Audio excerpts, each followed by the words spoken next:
Manu from Jeevan Rekha Parishad, otherwise known as Lifeline Council.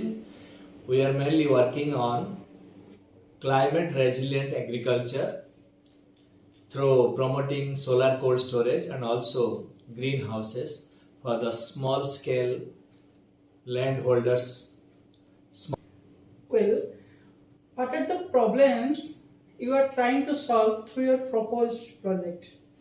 As you know, in the tribal area, they have many problems. Number one is they don't have land. They have a very small land holding, so they are unable to cultivate on a larger scale. The second one is water scarcity. There is no water facilities to cultivate the land throughout the year. So they mainly depend on rain-fed agriculture. During rainy season they do the agriculture, but during the summer, because of the scarcity of the water, they don't cultivate, so their income level is very poor.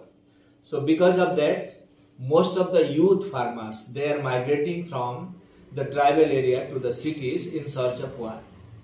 There are other issues also, like the women farmers are not given much incentives by the government, and the women farmers, they have some cultural taboos, so they are not involved in the agriculture. But through our intervention, we are trying to promote women farmers in climate resilient agriculture. Well, in your viewpoint, how does project address the problem, the target audience, and how they can benefit? So we have taken Daspala as our project area, where we have promoted 2 solar cold storage to keep the vegetable inside, and we have promoted 13 greenhouses. So through this intervention, we are solving many problems. Like now the farmers, mainly the women farmers, they are able to use the greenhouses which are environmentally controlled, climate resilient structure technology. So with the help of the greenhouses, they are able to cultivate the crops, mainly the vegetables, throughout the year. So now they are not depending on agriculture, depending on rain-based agriculture, but they are cultivating the crops throughout the year, and they are also able to do multi-cropping inside the greenhouse. Then because this is a environmentally controlled greenhouse, so it needs very less water. So with the help of the solar energy, we have also promoted solar agriculture in the greenhouse. They are lifting water, very less quantity of water, with the help of solar energy. And because there is no electricity connection in the area, so with the help of the solar energy, solar panel, they are lifting the water from different sources and doing the agriculture. And this has been proved that their income level during the last 1 year has been doubled. Well, as you said, there are many problems, and you are also trying to solve. As per your viewpoint, what are the results and ambitions, and also your future look for your project with this aspect?